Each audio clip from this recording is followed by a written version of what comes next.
Hello everyone. ESAF small finance bank newly listed bank है ये। इसका आज एक एनालिसिस करेंगे, छोटा सा डिस्कशन करेंगे। लास्ट मंथ ही इस बैंक का आईपीओ आया था। रिस्पांस काफ़ी अच्छा रहा था इस बैंक के आईपीओ के लिए। लिस्टिंग डे पे आई थिंक 19% का गेन मिला था इस बैंक के स्टॉक को।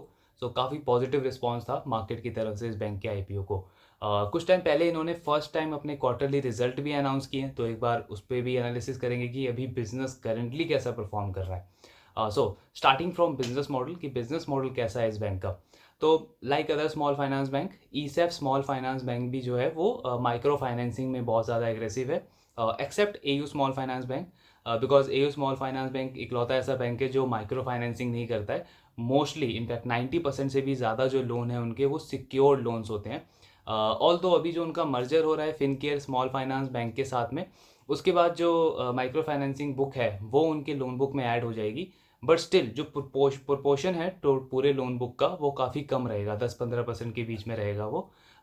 तो compare to other small finance bank वो काफ़ी कम प्रोपोर्शन है, बिकॉज बाकी स्मॉल फाइनेंस बैंक का ऑलमोस्ट 40-50% जो है वो अनसिक्योर्ड लोन है। तो सिमिलरली ईसेफ भी माइक्रो फाइनेंसिंग पे फोकस करता है, ये इनका सबसे मेन प्रोडक्ट है। इन्हें 2016 में आरबीआई से लाइसेंस मिला था बैंकिंग का, एंड 2017 में इन्होंने as a small finance bank अपना बिजनेस स्टार्ट किया था। बट जो सबसे इम्पॉर्टेंट और सबसे अच्छी चीज़ लगती है मुझे इनके लिए, कि इनका स्मॉल फाइनेंस बैंक का बिजनेस तो सिर्फ 5-6 साल पुराना है, बट उससे पहले इन्हें माइक्रो फाइनेंसिंग में 30 साल से भी ज़्यादा का एक्सपीरियंस है। बिकॉज बैंक से पहले ये एक एनबीएफसी थे जो 1992 से ऑपरेट कर रहे हैं, और यही माइक्रो फाइनेंसिंग ही इनका कोर बिजनेस था, यही इनका कोर प्रोडक्ट था। तो ये 30 साल का एक्सपीरियंस बहुत ज़्यादा इंपॉर्टेंट हो जाता है, स्पेशली जब आप इतने रिस्कियर सेगमेंट में डील करते हो। आपका जो कस्टमर है वो काफ़ी रिस्की सेगमेंट से आता है, क्योंकि इकॉनमी में कभी भी कुछ भी अप डाउन होता है तो उससे ये जो कस्टमर सेगमेंट है इस पर काफ़ी ज़्यादा इम्पैक्ट पड़ता है। आपका जो 30 ईयर्स का एक्सपीरियंस है उसमें इन्होंने ऑब्वियसली मल्टीपल ऐसे साइकिल्स देखे हैं, मल्टीपल टाइम ऐसे इन्होंने सिचुएशन फेस करी है जहाँ पे इकॉनमी ख़राब हुई है, और जो लो इनकम ग्रुप वाले कस्टमर्स होते हैं इनको बहुत बहुत ही सीवियर हिट होता है ऐसी सिचुएशन में, जैसे कोविड हो या डीमोनेटाइजेशन हो या जीएसटी हो। ऐसे बहुत बड़े बड़े क्राइसिस हुए हैं पिछले 25-30 सालों में। ये एक्सपीरियंस आपको हेल्प करता है ये समझने में कि जो अगला क्राइसिस होगा उससे हमें कैसे डील करना है। कस्टमर का क्रेडिट असेसमेंट है वो हम और किस तरीके से इम्प्रूव कर सकते हैं, अपने बैंक की बैलेंस शीट को हम कैसे और ज़्यादा प्रोटेक्ट कर सकते हैं। तो ये जो 30 ईयर्स का एक्सपीरियंस है ये काफ़ी वास्ट एंड रिच एक्सपीरियंस है इस बैंक के लिए। नाउ अगर हम इनका करंट परफॉर्मेंस देखें कि रिजल्ट कैसे हैं इनके, तो ये जो सेकंड क्वार्टर गया है इसमें बैंक की जो लोन बुक है, टोटल लोन बुक इन्होंने जो दिया है 37% की ग्रोथ आई है उसमें, तो ग्रोथ काफ़ी अच्छी है। डिपॉजिट बुक में 29% की ग्रोथ है। ओवरऑल बिजनेस अगर आप देखो तो काफ़ी अच्छे तरीके से ग्रो कर रहा है। 37% से आपका लोन बुक ग्रो हुआ है, 29% की डिपॉजिट बुक की ग्रोथ आई है, प्लस मार्जिन में इनके और ज़्यादा इंप्रूवमेंट आई है। 11% का नेट इंटरेस्ट मार्जिन है इस बैंक का, एंड ये पूरी स्मॉल फाइनेंस बैंक की कैटेगरी में, इनफैक्ट पूरी बैंकिंग इंडस्ट्री में अगर हम देखें तो सबसे बेस्ट मार्जिन है ये किसी भी बैंक के लिए, 11%। आई डोंट थिंक कि इस टाइम पे करंटली कोई भी ऐसा बैंक है जो डबल डिजिट में अपने मार्जिन रिपोर्ट कर रहा है। चाहे वो जीवन हो, जीवन के भी मार्जिन जो है वो 9% से कम है, एक्विटास के भी 8% के आसपास हैं, एयू के ऑलरेडी 6-7% के आसपास है। ये इकलौता ऐसा बैंक है जिसके मार्जिन इस कंडीशन में भी 11% पे है, तो मार्जिन इन्होंने काफ़ी अच्छे से मेंटेन किया है। इसका बेनिफिट इन्हें प्रॉफिटेबिलिटी में हुआ है, तो इनका जो नेट प्रॉफिट है वो 143% से ग्रो हुआ है ऑन अ वाई बेसिस। तो ओवरऑल अगर आप रिजल्ट देखोगे ग्रोथ वाइज, तो काफ़ी हेल्दी ग्रोथ नंबर्स रिपोर्ट किए हैं इस बैंक ने। लेकिन एक कंसर्न है इसमें, और वो कंसर्न काफ़ी बड़ा है, बिकॉज एसेट क्वालिटी में जो एनपीए के नंबर्स हैं उसमें एक बड़ा राइज आया है ईसेफ स्मॉल फाइनेंस बैंक के लिए। लास्ट क्वार्टर में, लास्ट मंथ जब बैंक का आईपीओ आया था और तब जो इन्होंने नंबर्स अनाउंस किए थे, उसके कंपैरिजन में इस क्वार्टर में इनके जीएनपी और नेट एनपीए दोनों बढ़ गए हैं। लास्ट क्वार्टर जो आईपीओ के टाइम पे इन्होंने नंबर दिए थे तब इनका जीएनपीए नंबर 1.7 था, नेट एनपीए नंबर 0.8 था। अभी जो इस क्वार्टर में रिजल्ट आया है इनका, उसमें इनका जीएनपीए नंबर 2.6% के आसपास हो गया है, और जो नेट एनपीए नंबर है वो 1.2% के आसपास हो गया है, यानी कि एक बड़ा राइज आया है एक ही क्वार्टर में। ये थोड़ा सा नेगेटिव लगता है बिकॉज़ जब आपका आईपीओ था तब जो आपने नंबर्स रिपोर्ट किए थे उसमें एसेट क्वालिटी बहुत अच्छी दिखाई दी आपने। अनसिक्योर्ड लोन होने के बावजूद अगर कोई बैंक अपना एनपीए नंबर 1.6% के आसपास रख रहा है, नेट एनपीए नंबर 1% से भी कम है, तो ये बहुत ही ज़्यादा हेल्दी माना जाता है। बट जस्ट एक क्वार्टर में इतना बड़ा राइज आ जाना, ये थोड़ा सा नेगेटिव लगता है। आई एम नॉट सेइंग कि कुछ फ्रॉड जैसा है, बट थोड़े से ये टैक्टिक्स होते हैं जो कि अच्छे नहीं लगते हैं। क्योंकि एक ही क्वार्टर में आपको जब आईपीओ आया, जब मार्केट से फंड रेज करना था, उस टाइम पे नंबर्स काफ़ी हेल्दी थे। विद इन 1 क्वार्टर ये नंबर इतने ज़्यादा बढ़ गए, तो थोड़ा सा ये नेगेटिव लगता है ऑब्वियसली। तो ये एक बड़ा कंसर्न है। देखना होगा कि आगे चल के इस पर कैसे गाइडेंस रहती है मैनेजमेंट की और कैसा कंट्रोल रहता है बैंक का। बेस्ट पार्ट एक ये भी है कि जो मार्जिन इनके बड़े हैं 11%, ऑल दो बैंक का कहना ये था आईपीओ के टाइम पे कि 10% के आसपास का मार्जिन वो टारगेट कर रहे हैं मेंटेन रखने का। बट इस क्वार्टर में हमने देखा कि मार्जिन में और इम्प्रूवमेंट आई है। इसका एक रीज़न है इनका कॉस्ट ऑफ फंड, यानी कि मार्केट से ये पैसा कैसे उठा रहे हैं। तो कॉस्ट ऑफ फंड अगर आप देखोगे तो सिर्फ 7% कॉस्ट ऑफ फंड है, 7% कॉस्ट ऑफ फंड है इनका। एंड ये अगर हम कंपेयर करें बाकी स्मॉल फाइनेंस बैंक के साथ में तो काफ़ी हेल्दी नंबर है। कॉस्ट ऑफ फंड में इनका ज़्यादा इंक्रीज नहीं हुआ है। इसका एक और रीज़न है जो कि मुझे एक और पॉजिटिव चीज़ लगती है इस बैंक के लिए, वो है इनका रिटेल डिपॉजिट। मैंने I think AU small finance bank and Ujjivan और इक्विटास, इन 2-3 बैंकों को अगर आप एनालाइज करोगे तो जो रिटेल कस्टमर्स हैं उनका टोटल डिपॉजिट जो है वो 60% के आसपास है। आई थिंक उज्जीवन का 55-54 है, इक्विटास का 58 है, एयू का 60-65 के आसपास है। तो रिटेल डिपॉजिट इनके टोटल डिपॉजिट में वो 70% से भी कम है। लेकिन जब हम ये नंबर ईसैफ स्मॉल फाइनेंस बैंक का देखते हैं तो उनका 80% से भी ज़्यादा डिपॉजिट जो है वो रिटेल कस्टमर से आता है। रिटेल कस्टमर से अगर आपका डिपॉजिट 80% से भी ज़्यादा आ रहा है तो ये बहुत ज़्यादा हेल्दी माना जाता है एक बैंक के लिए। बिकॉज ये जो डिपॉजिट तो होते हैं वो स्टिकी डिपॉजिट होते हैं। अगर आप किसी कॉरपोरेट से डिपॉजिट ले रहे हो या गवर्नमेंट एजेंसी से डिपॉजिट उठा रहे हो बल्क में, तो उसकी ये श्योरिटी नहीं होती कि वो कितने टाइम तक बैंक के साथ में रहेगा। दूसरा, वो बल्कि डिपॉजिट होते हैं, 100 करोड़ 200 करोड़ एक साथ आपने एज ए डिपॉजिट मार्केट से उठाया, देन सडनली उनको कभी भी रिक्वायरमेंट पड़ी उस कॉरपोरेट को या उन एजेंसीज को, तो वो आपके बैंक से सडनली इतना बड़ा पैसा वापस से लिक्विडेट कर सकते हैं। तो अगेन आपको डिपॉजिट की प्रॉब्लम आ सकती है ऐसी सिचुएशन में। तो रिटेल डिपॉजिट अगर आपके पास ज़्यादा रहेगा जितना, उतना ज़्यादा वो हेल्प करेगा आपके बिजनेस को सस्टेनेबली ग्रो करने में, इस तरीके के इवेंट से डील करने में। तो यहाँ पे ये बैंक की परफॉर्मेंस मुझे काफ़ी अच्छी लगी। ये पैरामीटर इनका बहुत ज़्यादा अच्छा है। 80% से भी ज़्यादा डिपॉजिट जो है इनके वो रिटेल कस्टमर्स के हैं, यानी कि स्टिकी डिपॉजिट है। तो इस पैरामीटर पे इस बैंक की काफ़ी अच्छी परफॉर्मेंस है। दूसरा, अगर हम ज्योग्राफिकल परफॉर्मेंस देखें तो ईसैफ स्मॉल फाइनेंस बैंक जो है वो केरला बेस्ड है।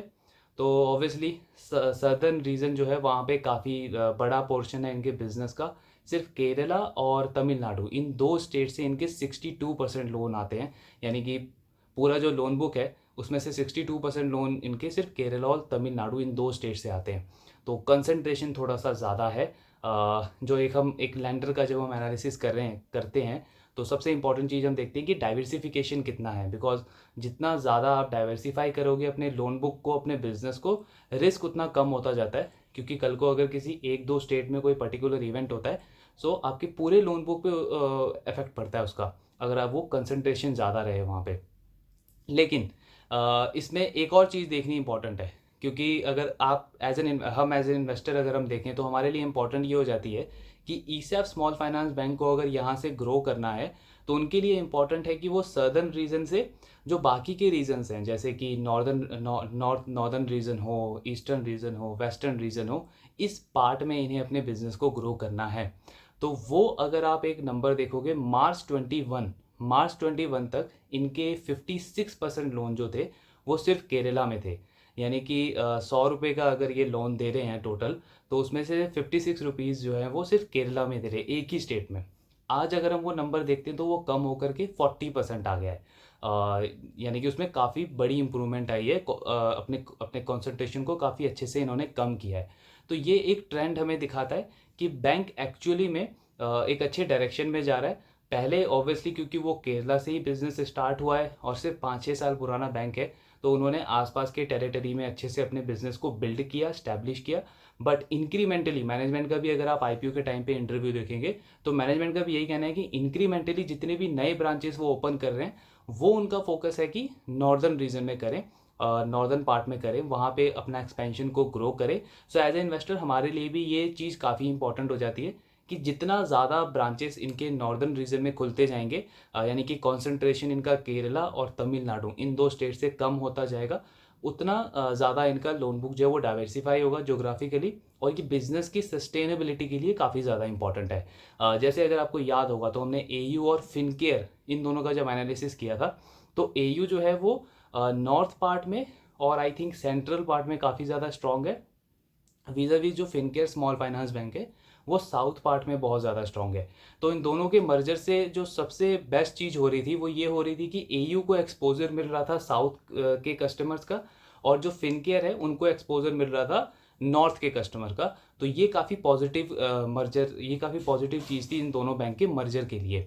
सिमिलरली अगर हम इसकी ईसैफ बैंक की बात करें तो इनके लिए भी इम्पॉर्टेंट है कि अपने ब्रांचेस को, अपने बिजनेस को धीरे धीरे एक्सपैंड करते जाएं, नॉर्थ में, सेंटर में, वेस्ट में, ईस्टर्न पार्ट में, बिकॉज वहीं से इंक्रीमेंटली ग्रो आएगी। क्योंकि केरला और तमिलनाडु में तो आपका बिजनेस ऑलरेडी स्टेब्लिश है, वहाँ तो सस्टेनेबली आप ग्रो कर रहे हैं। बट अब अगर आपको अपनी ग्रोथ को 25-30%, 25-30% पे अगर आपको अपने बिजनेस को कंसिस्टेंटली ग्रो करना है, जो कि करना चाहिए क्योंकि आप एक स्मॉल फाइनेंस बैंक है, बहुत छोटा साइज़ है, सिर्फ 17,000 करोड़ की लोन बुक है इनकी, बहुत ही छोटी लोन बुक है।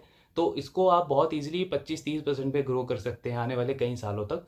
बट वो तभी पॉसिबल होगा अगर आप अपने बिजनेस को दूसरे रीजन्स में ग्रो करें, उसको एक्सपैंड करें।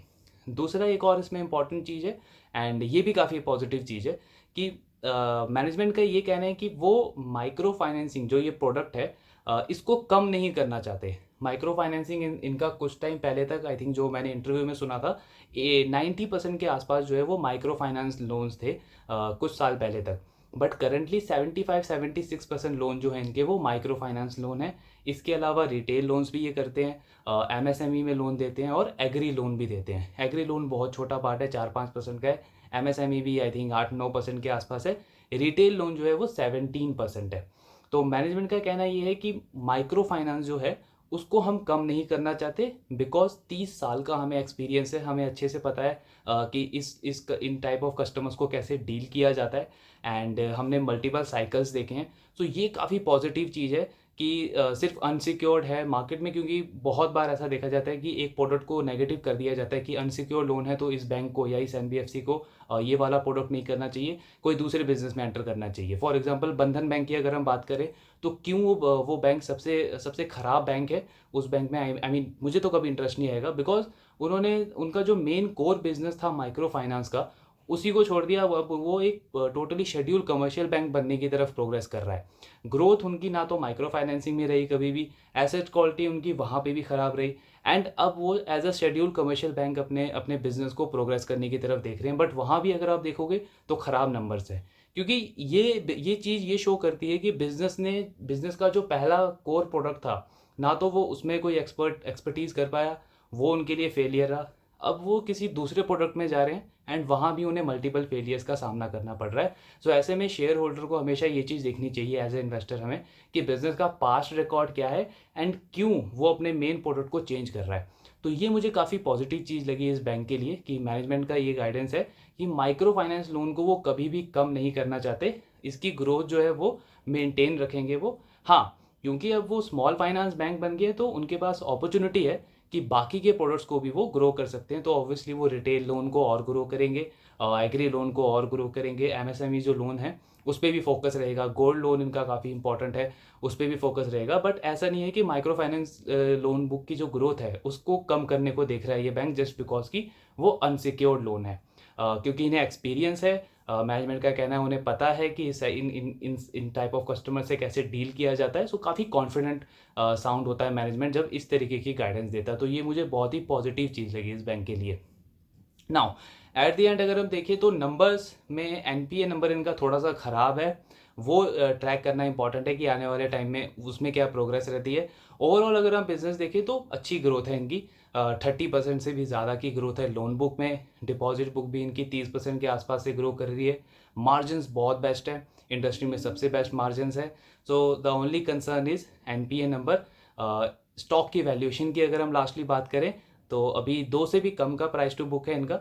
एंड एक और अच्छी चीज़ है कि आरओए और आरओई, ये जो दो बहुत इंपॉर्टेंट पैरामीटर होते हैं जब आप एक लेंडर को एनालाइज करते हैं, वो इस बैंक का बहुत ही अच्छा है। 2.6% के आसपास आरओए है और ये इंक्रीज हो रहा है, ये इम्प्रूव होता आ रहा है। ऐसा नहीं है कि लास्ट क्वार्टर के कंपैरिजन में ये कम हुआ है, लास्ट क्वार्टर के कंपैरिजन में भी इसमें इंप्रूवमेंट आई है।